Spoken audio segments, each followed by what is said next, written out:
और आपकी तो तस्वीर मैंने अपने घर में लगा रखी है, आप मुझे जलील कैसे कह सकते? लेकिन दोस्तों, मैंने उसे जलील कहा, मैंने उसे जलील नहीं कहा। इतना सा फर्क है। अगर मैं जलील कह देता तो लड़ाई की बात थी, यानी कि मैं उसको नीच निकृष्ट कह रहा था।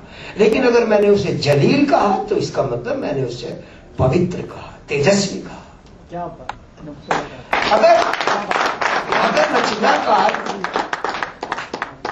अगर रचनाकार जरूर को जरूर बोले, बड़ा बुरा सा लगता है।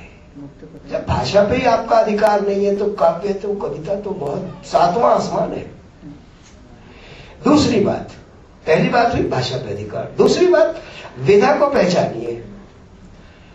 हर भाव अपनी विधा मांगता है।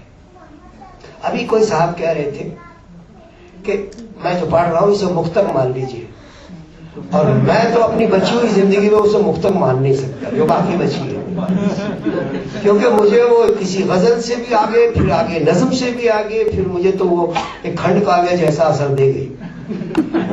तो क्या हुआ नरेश भाई, एक बार कहीं नशस्त थी तो एक आए नौजवान, तो बोले मैं अभी रेल में आ रहा था तो कुछ हुआ है, और ये क्या हुआ है मुझे नहीं पता, आप लोग देखेंगे तो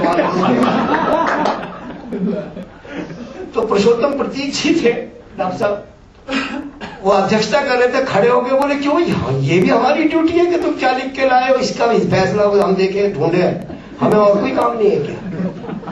तो विधा का भी ख्याल रखो, उस विधा की जरूरियात देखिए थोड़ी सी, कि भाई हम गजल लिख रहे हैं तो उसके क्या क्या मायने, क्या उसके कुछ कायदे हैं, क्या कवानीन है, क्या उसके कानून है, या हम गीत लिख रहे हैं या हम दोहा लिख रहे हैं। नरेश भाई कमाल के दोहाकार है। अब मैं कहूं कि मैंने इनके जैसा दोहाकार नहीं देखा तो आप लोग कहेंगे कुछ देर पहले ये आपको बहुत बड़ा गजलकार बताया। ये सच है, हम दोनों ही सच्चे हैं। जब भी मैंने ये देखा कि पिछले 4-5 साल से जब भी कोई ये फिल्म फेयर अवार्ड वगैरह होता है, नरेश के एक दो दोहे जरूर कोई ना कोई सितारा जो है कोट करता है। पीछे आशुतोष राणा ने, पता नहीं किस, कंगना रनावत ने, मैं इनको फोन करके कहता होता हूँ यार तुम्हारे दोहे सुनने की वजह से मुझे फिल्म फेयर अवार्ड देखना पड़ता है। तो दूसरी बात यह है कि आपको विधा का ख्याल होना चाहिए। बहुत बुरा लगता है जब कोई ये कहता है कि मैंने क्या लिखा है मैं नहीं जानता। अरे यार, जिनको तुम निराला, जिनको तुम कबीर कहते हो, उन्हें भी पता था उन्होंने क्या लिखा है, तुम उनसे तो बड़े नहीं हो जाती हो। तीसरी बात यह है, साहित्य और सवारी, इन दोनों चीजों पे होश में रहिए, जोश में मत रहिए। सवारी में आप जहां भी होश खोया और जोश में आए तो चोट खाएंगे। साहित्य में जहां आप जोश खाया आपने और होश खो दिया, वहां भी आप बहुत चोट खाएंगे। बड़े बड़े नाम खा जाते हैं, आप लोग तो बच्चे हैं। एक इतना बड़ा नाम लेता हूं कि ये मंच हिल जाएगा, और फिर वो गलती भी बताता हूं। डॉक्टर बलदेव वंशी हिल जाएंगे, राधेश्याम बंधु जी हिल जाएंगे, हमारा नरेश हिल जाएगा। ये नाम था श्याम नारायण पांडे, उनसे वाला तो कोई ओजस्वी और क्या वीरस और ये जबरदस्त कवि शायद लिस्टेड। बनारस में पढ़ रहे थे तो वो भीड़ ने खूब दाद दूध दी तो जोश में आ गए, और 62 की लड़ाई के बाद की बात है डॉक्टर साहब। 62 की लड़ाई में हिंदुस्तान हारा था चाइना से, दिल टूटे हुए थे, रास्ते खोजे जा रहे थे। तो कवियों की एक खास जिम्मेदारी बनाई गई कि भाई आप लोग पब्लिक से रोज रूबरू होते हैं तो आप जरा संभालिए पब्लिक को। तो बनारस के बीचों बीच खड़े होके श्याम नारायण पांडे, जिन्होंने हल्दी घाटी लिखा है, वो खड़े होके उस लड़ाई के मुतालिक वो कविता पढ़ रहे थे, गीत पढ़ रहे थे। छोटा सा कद था, टोपी लगाते थे तो माइक कितना नीचे कर लो उनके लिए फिर भी ऊपर रहता था, तो वो बहुत पंजों के बल खड़े होकर कूद कूद के अपनी वो ओज की रचना पढ़ते थे। तो उस लड़ाई का जिक्र करते हुए जोश में भरी उसमें आगे जोश में होश खो बैठे। और श्याम नारायण पांडे क्या कहते हैं, निर्बल बकरों से बाघ भिड़े, भिड़ गए सिंह मृगछोलों से। अब लोग समझ में नहीं आया इतना बड़ा कवि क्या कह रहे हैं। निर्बल बकरों से बाघ भिड़े, भिड़ना शब्द किसको कहते हैं, ताकतवर भिड़ता है क्या कमजोर से जाके। निर्बल बकरों से बाघ भिड़े, भिड़ गए सिंह मृगछोलों से। 2-3 लड़के खड़े हो गए, बोले जी इसमें हमारे वाले कौन से हैं। हमारे वाले फौजी कौन से हैं? वो बता रहे थे हिंदुस्तान की फौजों ने बड़ी बहादुरी से टक्कर दी, ये किया वो किया फलाना किया। तो उसमें वो तारीख में कह गए निर्बल बकरे, मतलब होना चाहिए हम अभी नए नए आजाद हुए थे, हम पे वो नहीं थे, हथियार नहीं थे, वो छर्रे वाली बंदूकें थी तो हम उनसे लड़ने, तो हम निर्बल बकरे थे उस वक्त, मृग छोड़े थे हम, लेकिन भिड़ गए। अब उसको अदायगी उनकी क्या आई? निर्बल बकरों से बाघ भिड़ गए सिंह मृग छोनों से। तो लोगों की समझ में नहीं आया कि हमारे वाले सिंह हैं या मृग छोने हैं।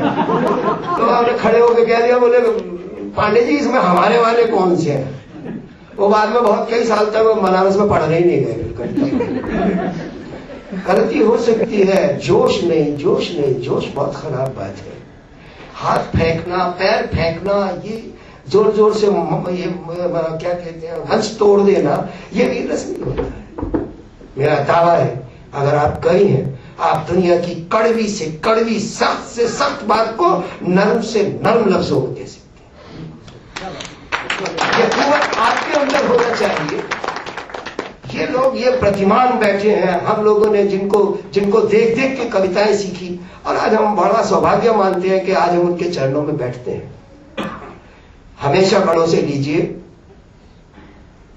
जो बड़ों से नहीं ले सकता वो कुछ कभी कहीं नहीं ले सकता। ये देखिए ये बड़े लोग क्या करते हैं। अभी नरेश ने कितने खूबसूरत दोहे सुनाए हैं। दोहा बिना हंसती होगी, मुस्कुराती होगी कि मुझे ऐसा कवि मिला, कितनी धन्य मानती होगी अपने आप को, यार ऐसे कवि बनो। तुम लोग कविता नहीं कर रहे थे तो कविता चल रही थी, और जब तुम लोग कविता नहीं करोगे तब भी कविता चल रही होगी। कविता पे तुम्हारे कवि होने से और ना होने से असर नहीं पड़ता।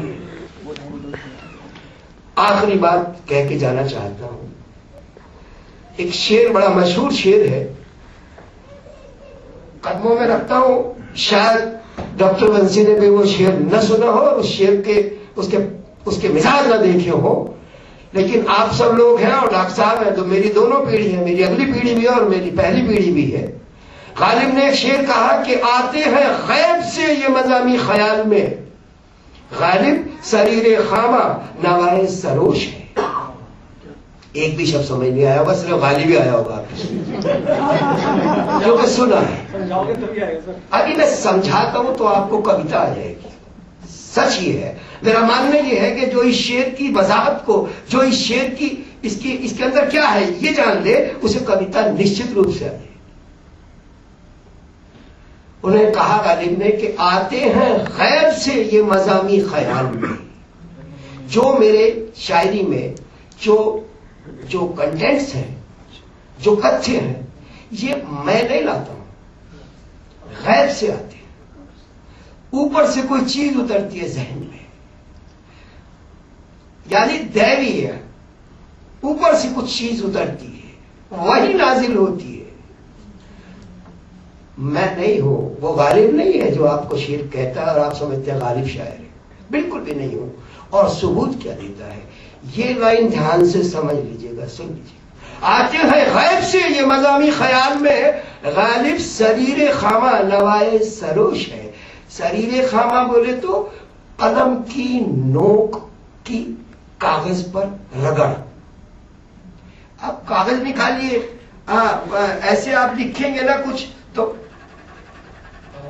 एक आवाज आती है। जब आप लिखते हैं तो हमेशा कागज पे कलम की एक हल्की हल्की सी सरसराहट आती है। शरीर खामा, कलम की कागज पे सरसराहट क्या है? ये नवाए सरोश है, ये फरिश्तों की डिक्टेशन है, फरिश्तों की इमला है। क्या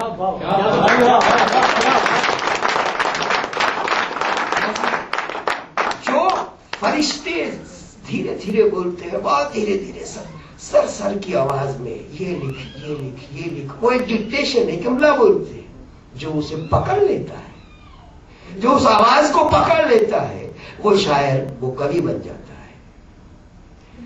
मैंने फिर कहा कि घूंसे चलाना और लात फेंकना कविता नहीं है। सवाल है कागज पे उस कलम की उस सरसराहट के को जानने की, पहचानने की, समझने की। जिस दिन तुम लोगों को ये समझ में आ गई कि ये क्या लिखवाना चाह रही है कलम हमसे, सब कुछ ठीक हो जाएगा। बहुत बहुत शुक्रिया।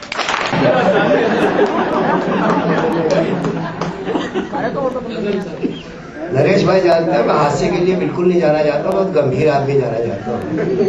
लेकिन कभी कभी आप लोगों के चेहरों पे मुस्कुराहट देखने का भी बड़ा अपना एक पुण्य है, एक स्वभाव है। बात हुई है, आपसे ही बात कर रहा हूँ, कोई बहुत बड़े पांडित्य के लिए नहीं आया मैं। जहाँ डॉक्टर बंसी बैठे हो, बंधु जी बैठे हो, नरेश भाई बैठे हो, वहाँ पांडित्य छाटना भी नहीं चाहिए, बाहर जाके बहुत छिलाई हो सकती है। लेकिन चूंकि आप लोग हैं, नवांकुर हैं, तो गजल के 2-3 शेर आप लोगों को ही पढ़ देता हूँ, जिससे ये भी तय हो जाए कि मुझे गजल लिखनी आती है, मैं खाली बातें ही नहीं कर रहा था। आप लोगों से एक मैसेज है ये 2-3 शेर। मैं नवांकुर के इस किताब के हर कवि से मुखातिब हूं। इन शेरों में मैं एक एक शायर को सिर्फ ये कहना चाहता हूं कवि को कि परिंदे हौसला कायम उड़ान में रखना। ये जो आप उड़ान भर रहे हैं, परिंदे हौसला कायम उड़ान में रखना, हर एक निगाह तुझी पर है ध्यान में रखना। परिंदे हौसला कायम उड़ान में रखना, हर एक निगाह तुझी पर है ध्यान में रखना।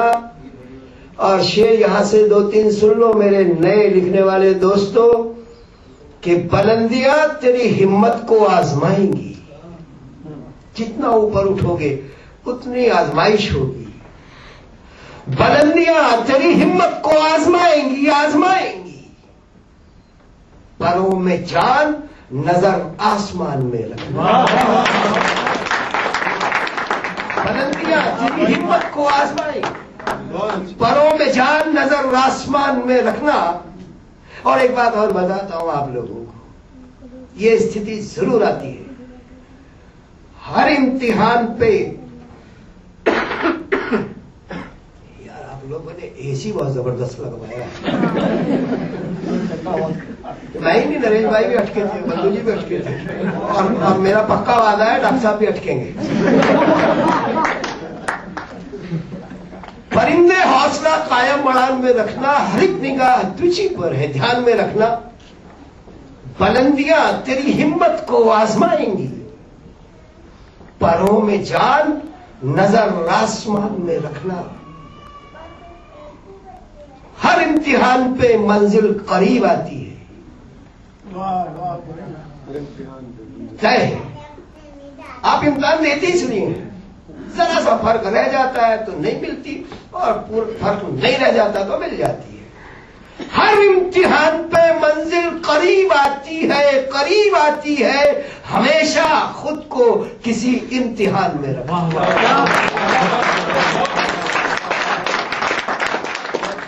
अभी जिस दिन इम्तिहान से डर के भाग लिए उस दिन सब पता है। हर इम्तिहान पे मंजिल करीब आती है, हमेशा खुद को किसी इम्तिहान में रखना। और एक कवि और शायर के अंदर एक क्या चीज जरूरी है, शेर में बयान करता हूं। यार असलम तुम मत सुनो, तुम में पहले ही ये चीज है। तू बोलता है तो मिस्री सी घुलती जाती है। ये शायर की जबान होनी चाहिए, कवि की जबान होनी चाहिए। अभी पेट फाड़ देंगे, गला काट देंगे, क्या है, क्या है?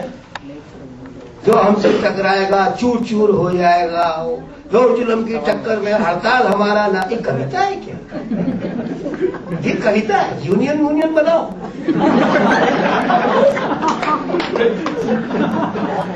तू बोलता है तो मिस्री सी घुलती जाती है, तू बोलता है तो मिस्री सी घुलती जाती है। यही मिठास हमेशा जबान में रहे। तो मैं तो मना किया था, बस सुनो। तू बोलता है तो मिस्री सी घुलती जाती है, यही मिठास हमेशा जबान में रखना। और आखिरी शेर उस ऊपर वाले से जो आप लोगों को परवाज दे रहा है, आपके नन्हे नन्हे परों को ताकत दे रहा है उड़ने की। मैं आखिरी शेर उससे कहना चाहता हूं आप लोगों के लिए कि उड़ान भर के तेरी ओर आ रहा है ये, उड़ान भर के तेरी ओर आ रहा है ये। तू इस परिंदे को अपनी अमान में रखना, तो इस परिंदे को अपनी अमान में रखना। परिंदे हौसला कायम उड़ान में रखना, हर एक निगाह तुझी पर है, ध्यान में रखना।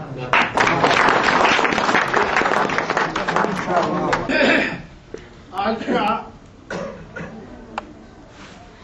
ये दिन और ये शाम